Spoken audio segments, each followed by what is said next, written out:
All right, this is the first video this week where we're going to review Chapter 6, Police Work, Operation, and Functions. All right, so let's get started. And we're going to start out with talking about basic patrol functions. So what are patrol officers doing? So when you see a patrol officer out there, they are doing a lot of things. You know, an officer may be on patrol. That officer may respond and do traffic enforcement. And you know, I understand this. So many people, and I've been one of these people, get so frustrated when we speed. And even if it's only a couple miles or several miles over the speed limit and we get pulled over and we get a traffic citation. And, you know, I have to go back to the roots, and you have to understand that the reason that is done, and generally it's done in areas where there have been traffic collision and deaths. If you look at the number of deaths, millions and millions of people die every year from traffic collisions, and 20 to 50 million are injured from traffic collisions. And the main cause is breaking traffic laws, speeding or running a traffic light or not stopping at a stop sign.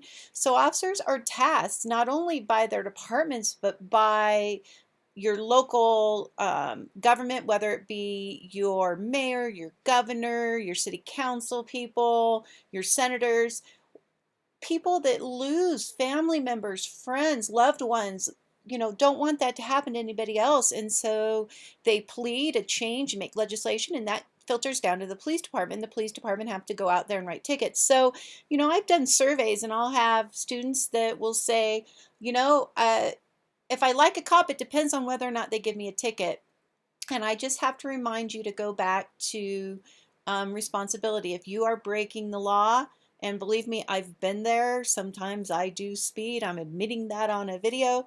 That I need to slow down. And generally, if it's your first ticket, take responsibility for that. A lot of times, a lot of agencies or courts, you can plead not guilty, and they'll let you go to traffic court, and you watch, generally they're online, and you get to watch a video and see what happens when people speed.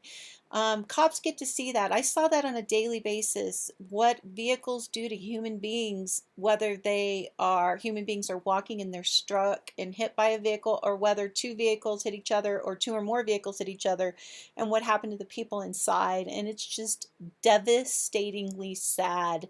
And so please make sure you remember that and you spread the word as far as that goes. All right, so they could be doing traffic enforcement, and believe me, nobody's generally happy when they get a traffic ticket. They then could be in a situation where they're doing community relations, they're doing an investigation because there's a death or criminal investigation. You know, the human trafficking, the abuse that's going on with children. I just saw 4 people were arrested because they had a plan to kidnap a 9-year-old little girl and sexually assault her and kill her and burn her body and burn a cabin down. It's amazing. And you know, I saw that in my career in law enforcement, and it's sad. And so you never know as an officer what calls they're going to, or what calls they're going to be doing.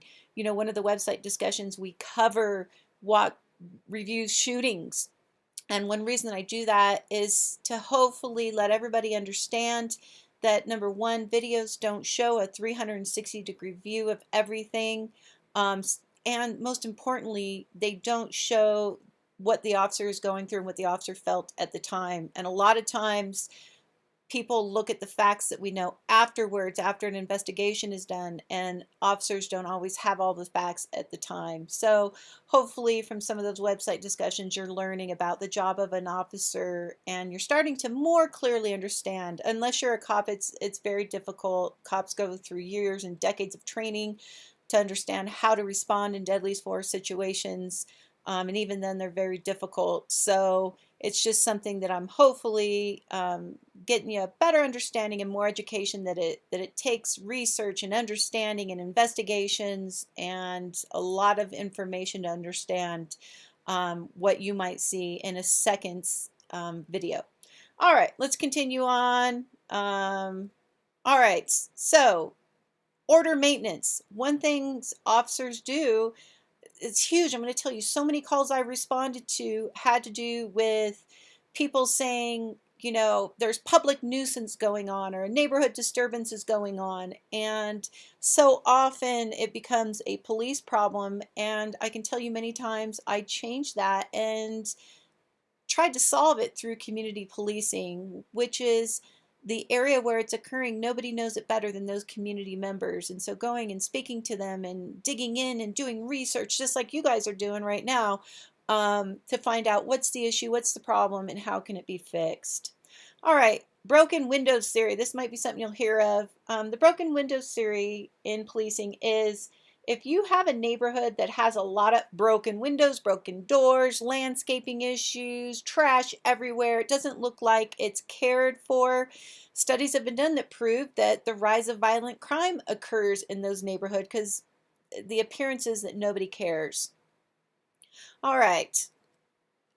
Continuing on, another thing that officers do is they do investigations in forensic science. Two classes that I teach are CSI and forensic science. Really quickly, CSI, that is generally either an officer that starts out on patrol. After so many years in service, they test and then they go get trained as a crime scene investigator. And if a crime occurs, they respond to the crime scene, they collect the evidence, take the photos, they go to the autopsy, they testify about it.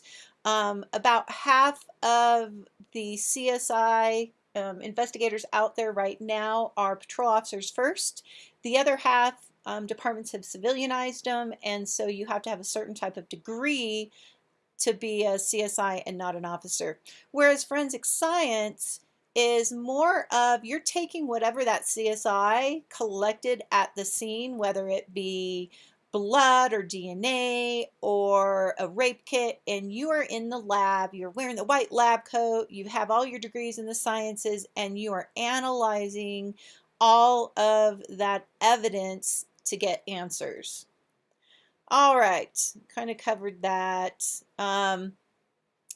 Investigations. So police investigators assist the FBI and other federal agencies in doing all these different types of crimes. And so that's when you hear of the FBI and what the educational requirements are for them. Because they're doing a lot of these types of investigations, they like to see degrees in foreign languages, accounting, or computer science, the sciences.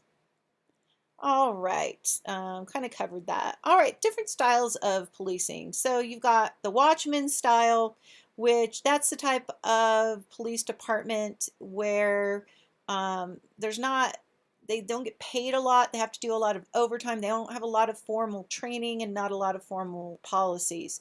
There's the legalistic style where officers are encouraged to handle situations as they're a matter of law enforcement. They look at the laws and they respond according to what the laws are, whether it be the law of the municipality, of the county or the city, the state laws, or the federal laws. Then you have the service style. I'll give you an example. Right offhand, service would be Ashland Police Department. They're very community policing oriented. They are very big on going out and working with the community and doing a lot of things service style. All right, you have different styles of policing and operation styles. There's 4 of them listed on this page, which are enforcers, the idealists, the realists, and the optimists. And there's no really exact standard for how you're going to deploy your officers in a department. So different chiefs or sheriffs will delegate that task, and it will be up to a lieutenant or a sergeant to look at the neighborhood. And a lot of times these days, due to CompStat and meetings, we meet, and depending on the crime analysis, we will deploy our officers where they're needed.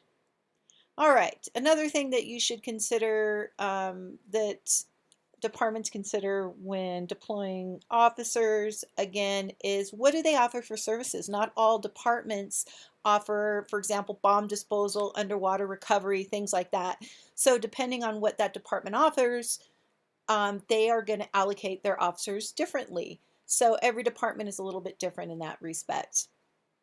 All right. A department must also determine the desired outcomes of patrol. So they're always looking at, okay, what do we have going on here? What's our crime stats and crime analysis today? And how are we going to tackle this problem? And it's just a continuous thing. A lot of departments will have weekly, bi-weekly, or monthly meetings to review the stats and determine these types of outcomes. All right, we're going to finish off. We're done with half of chapter 6. I'm going to stop here, finishing off with the intuitive approach and comparative approach. And we're going to continue on with one more video that will finish off chapter 6. So the intuitive approach involves little more than an educated guess when you are trying to solve crime, where the comparative approach involves comparing one or more cities using the ratio of police officers. All right, so I'm going to stop here. We'll see you with video 2 to finish off chapter 2.